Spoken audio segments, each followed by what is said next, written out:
شروع اللہ کا نام لے کر جو بڑا مہربان نہایت رحم والا ہے۔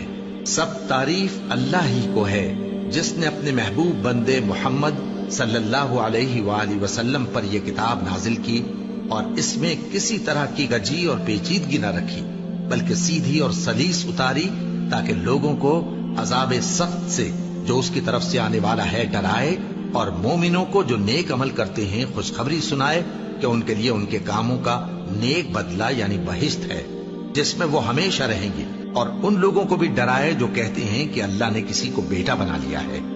ان کو اس بات کا کچھ بھی علم نہیں اور نہ ان کے باپ دادا ہی کو تھا۔ یہ بڑی سخت بات ہے جو ان کے منہ سے نکلتی ہے، اور کچھ شک نہیں کہ یہ جو کچھ کہتے ہیں محض جھوٹ ہے۔ اے پیغمبر، اگر یہ اس کلام پر ایمان نہ لائیں تو شاید تم ان کے پیچھے رنج کر کر کے اپنے تئیں ہلاک کر دو گے۔ جو چیز زمین پر ہے ہم نے اس کو زمین کے لیے زینت بنایا ہے تاکہ لوگوں کی آزمائش کریں کہ ان میں کون اچھے عمل کرنے والا ہے، اور جو چیز زمین پر ہے ہم اس کو نابود کر کے بنجر میدان کر دیں گے۔ کیا تم خیال کرتے ہو کہ غار اور لوح والے ہماری نشانیوں میں سے عجیب تھے؟ جب وہ نوجوان غار میں جا رہے تو کہنے لگے کہ اے ہمارے پروردگار، ہم پر اپنے ہاں سے رحمت نازل فرما اور ہمارے کام میں درستی کے سامان مہیا کر۔ تو ہم نے غار میں کئی سال تک ان کے کانوں پر نیند کا پردہ ڈالے رکھا، یعنی ان کو سلائے رکھا۔ پھر ان کو جگہ اٹھایا تاکہ معلوم کریں کہ جتنی مدت وہ غار میں رہے دونوں جماعتوں میں سے اس کی مقدار کس کو خوب یاد ہے۔ ہم ان کے حالات تم سے صحیح صحیح بیان کرتے ہیں۔ وہ کئی نوجوان تھے جو اپنے پروردگار پر ایمان لائے تھے، اور ہم نے ان کو اور زیادہ ہدایت دی تھی، اور ان کے دلوں کو مربوط یعنی مضبوط کر دیا۔ جب وہ اٹھ کھڑے ہوئے تو کہنے لگے کہ ہمارا پروردگار آسمانوں اور زمین کا مالک ہے، ہم اس کے سوا کسی کو معبود سمجھ کر نہ پکاریں گے۔ اگر ایسا کیا تو اس وقت ہم نے بے عقلی کی بات کی۔ ان ہماری قوم کے لوگوں نے اس کے سوا اور معبود بنا رکھے ہیں، بھلا یہ ان کے معبود ہونے پر کوئی کھلی دلیل کیوں نہیں لاتے؟ تو اس سے زیادہ کون ظالم ہے جو اللہ پر جھوٹ باندھے؟ اور جب تم نے ان مشرکوں سے اور جن کی یہ اللہ کے سوا عبادت کرتے ہیں ان سے کنارہ کر لیا ہے تو غار میں چل رہو، تمہارا پروردگار تمہارے لیے اپنی رحمت وسیع کر دے گا اور تمہارے کاموں میں آسانی کے سامان مہیا کرے گا۔ اور جب سورج نکلے تو تم دیکھو کہ دھوپ ان کے غار سے داہنی طرف سمٹ جائے، اور جب غروب ہو تو ان سے بائیں طرف کترا جائے، اور وہ اس غار کے کشادہ حصے میں تھے۔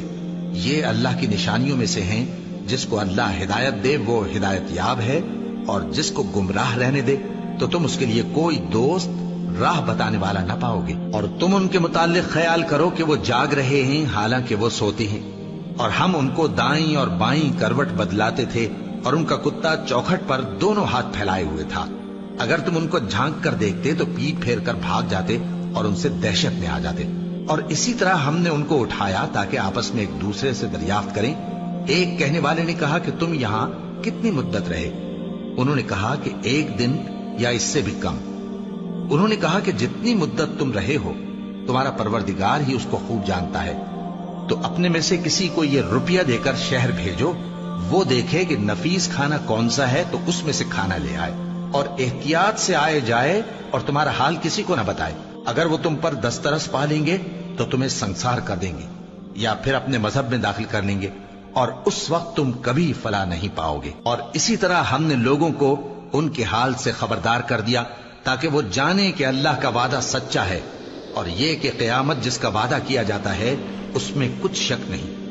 اس وقت لوگ ان کے بارے میں باہم جھگڑنے لگے اور کہنے لگے کہ ان کے غار پر عمارت بنا دو۔ ان کا پروردگار ان کے حال سے خوب واقف ہے۔ جو لوگ ان کے معاملے میں غلبہ رکھتے تھے وہ کہنے لگے کہ ہم ان کے غار پر مسجد بنائیں گے۔ بعض لوگ اٹکل پچو کہیں گے کہ وہ 3 تھے اور چوتھا ان کا کتا تھا، اور بعض کہیں گے کہ وہ 5 تھے اور چھٹا ان کا کتا تھا، اور بعض کہیں گے کہ وہ 7 تھے اور 8واں ان کا کتا تھا۔ کہہ دو کہ میرا پروردگار ہی ان کے شمار سے خوب واقف ہے، ان کو جانتے بھی ہیں تو تھوڑے ہی لوگ جانتے ہیں۔ تو تم ان کے معاملے میں بحث نہ کرنا مگر سرسری سی بحث، اور نہ ان کے بارے میں ان میں سے کسی سے کچھ دریافت ہی کرنا، اور کسی کام کی نسبت نہ کہنا کہ میں اسے کل کر دوں گا، مگر انشاءاللہ کہہ کر یعنی اگر اللہ چاہے تو کر دوں گا، اور جب اللہ کا نام لینا بھول جاؤ تو یاد آنے پر لے لو۔ اور کہہ دو کہ امید ہے کہ میرا پروردگار مجھے اس سے بھی زیادہ ہدایت کی باتیں بتائے۔ اور اصحاب کہف اپنے غار میں 9 پر 300 سال رہے۔ کہہ دو کہ جتنی مدت وہ رہے اسے اللہ ہی خوب جانتا ہے، اسی کو آسمانوں اور زمین کی پوشیدہ باتیں معلوم ہیں، وہ کیا خوب دیکھنے والا اور کیا خوب سننے والا ہے۔ اس کے سوا ان کا کوئی کارساز نہیں، اور نہ وہ اپنے حکم میں کسی کو شریک کرتا ہے۔ اور اپنے پروردگار کی کتاب کو جو تمہارے پاس بھیجی جاتی ہے پڑھتے رہا کرو، اس کی باتوں کو کوئی بدلنے والا نہیں، اور اس کے سوا تم کہیں پناہ بھی نہیں پاؤ گے۔ اور جو لوگ صبح و شام اپنے پروردگار کو پکارتے اور اس کی خوشنودی کے طالب ہیں، ان کے ساتھ صبر کرتے رہو، اور تمہاری نگاہیں ان میں سے گزر کر اور طرف نہ دوڑیں کہ تم دنیاوی زندگی کی رونقوں کے خواستگار ہو جاؤ۔ اور جس شخص کے دل کو ہم نے اپنی یاد سے غافل کر دیا ہے اور وہ اپنی خواہش کی پیروی کرتا ہے اور اس کا کام حد سے بڑھ گیا ہے، اس کا کہا نہ ماننا۔ اور کہہ دو کہ لوگوں، یہ قرآن تمہارے پروردگار کی طرف سے برحق ہے، تو جو چاہے ایمان لائے اور جو چاہے کافر رہے۔ ہم نے ظالموں کے لیے دوزخ کی آگ تیار کر رکھی ہے جس کی قناتیں ان کو گھیر رہی ہوں گی، اور اگر فریاد کریں گے تو ایسے کھولتے ہوئے پانی سے ان کی داد رسی کی جائے گی جو پگھلے ہوئے تانبے کی طرح گرم ہوگا، اور جو ان کے چہروں کو بھون ڈالے گا۔ ان کے پینے کا پانی بھی برا اور آرام گاہ بھی بری۔ اور جو ایمان لائے اور کام بھی نیک کرتے رہے تو ہم نیک کام کرنے والوں کا اجر ضائع نہیں کرتے۔ ایسے لوگوں کے لیے ہمیشہ رہنے کے باغ ہیں جن میں ان کے محلوں کے نیچے نہریں بہ رہی ہیں، ان کو وہاں سونے کے کنگن پہنائے جائیں گے، اور وہ باریک دیبا اور اطلس کے سبز کپڑے پہنا کریں گے، اور تختوں پر تکیے لگا کر بیٹھا کریں گے۔ کیا خوب بدلہ اور کیا خوب آرام گاہ ہے۔ اور ان سے 2 شخصوں کا حال بیان کرو جن میں سے ایک کو ہم نے انگور کے 2 باغ عنایت کیے تھے اور ان کے گردا گرد کھجوروں کے درخت لگا دیے تھے، اور ان کے درمیان کھیتی پیدا کر دی تھی۔ دونوں باغ کثرت سے پھل لاتے اور اس کی پیداوار میں کسی طرح کی کمی نہ ہوتی، اور دونوں میں ہم نے ایک نہر بھی جاری کر رکھی تھی، اور اس طرح اس شخص کو ان کی پیداوار ملتی رہتی تھی۔ تو ایک دن جبکہ وہ اپنے دوست سے باتیں کر رہا تھا، کہنے لگا کہ میں تم سے مال و دولت میں بھی زیادہ ہوں اور جتھے اور جماعت کے لحاظ سے بھی زیادہ عزت والا ہوں، اور ایسی شیخیوں سے اپنے حق میں ظلم کرتا ہوا اپنے باغ میں داخل ہوا۔ کہنے لگا کہ میں نہیں خیال کرتا کہ یہ باغ کبھی تباہ ہو، اور نہ خیال کرتا ہوں کہ قیامت برپا ہو، اور اگر میں اپنے پروردگار کی طرف لوٹایا بھی جاؤں تو وہاں ضرور اس سے اچھی جگہ پاؤں گا۔ تو اس کا دوست جو اس سے گفتگو کر رہا تھا کہنے لگا کہ کیا تم اس ذات سے کفر کرتے ہو جس نے تم کو مٹی سے پیدا کیا، پھر نطفے سے، پھر تمہیں پورا آدمی بنایا؟ مگر میں تو یہ کہتا ہوں کہ اللہ ہی میرا پروردگار ہے، اور میں اپنے پروردگار کے ساتھ کسی کو شریک نہیں کرتا۔ اور جب تم اپنے باغ میں داخل ہوئے تو تم نے ما شاء اللہ لا قوت الا باللہ کیوں نہ کہا؟ اگر تم مجھے مال و اولاد میں اپنے سے کمتر دیکھتے ہو تو عجب نہیں کہ میرا پروردگار مجھے تمہارے باغ سے بہتر عطا فرمائے، اور تمہارے اس باغ پر آسمان سے آفت بھیج دے تو وہ صاف میدان ہو جائے، یا اس باغ کی نہر کا پانی گہرائی میں اتر جائے تو پھر تم اسے تلاش نہ کر سکو، اور اس کے میووں کو عذاب نے آ گھیرا اور وہ اپنی چھتریوں پر گر کر رہ گیا، تو جو مال اس نے اس پر خرچ کیا تھا اس پر حسرت سے ہاتھ ملنے لگا اور کہنے لگا کہ کاش میں اپنے پروردگار کے ساتھ کسی کو شریک نہ بناتا۔ اس وقت اللہ کے سوا کوئی جماعت اس کی مددگار نہ ہوئی اور نہ وہ بدلہ لے سکا۔ یہاں سے ثابت ہوا کہ حکومت سب اللہ کی ہے، جو معبود برحق ہے وہی بہترین ثواب عطا کرنے والا اور بہترین انجام لانے والا ہے۔ اور ان سے دنیا کی زندگی کی مثال بھی بیان کر دو کہ وہ ایسی ہے جیسے پانی جسے ہم نے آسمان سے برسایا تو اس کے ساتھ زمین کی پیداوار مل کر نکلی، پھر وہ چورا چورا ہو گئی کہ ہوائیں اسے اڑاتی پھرتی ہیں، اور اللہ تو ہر چیز پر قدرت رکھتا ہے۔ مال اور بیٹے تو دنیا کی زندگی کی رونق و زینت ہیں، اور نیکیاں جو باقی رہنے والی ہیں وہ ثواب کے لحاظ سے تمہارے پروردگار کے ہاں بہت اچھی اور امید کے لحاظ سے بہت بہتر ہے۔ اور جس دن ہم پہاڑوں کو چلائیں گے اور تم زمین کو صاف میدان دیکھو گے اور ان لوگوں کو ہم جمع کر لیں گے تو ان میں سے کسی کو بھی نہیں چھوڑیں گے، اور سب تمہارے پروردگار کے سامنے صف باندھ کر لائے جائیں گے، تو ہم ان سے کہیں گے کہ جس طرح ہم نے تم کو پہلی بار پیدا کیا تھا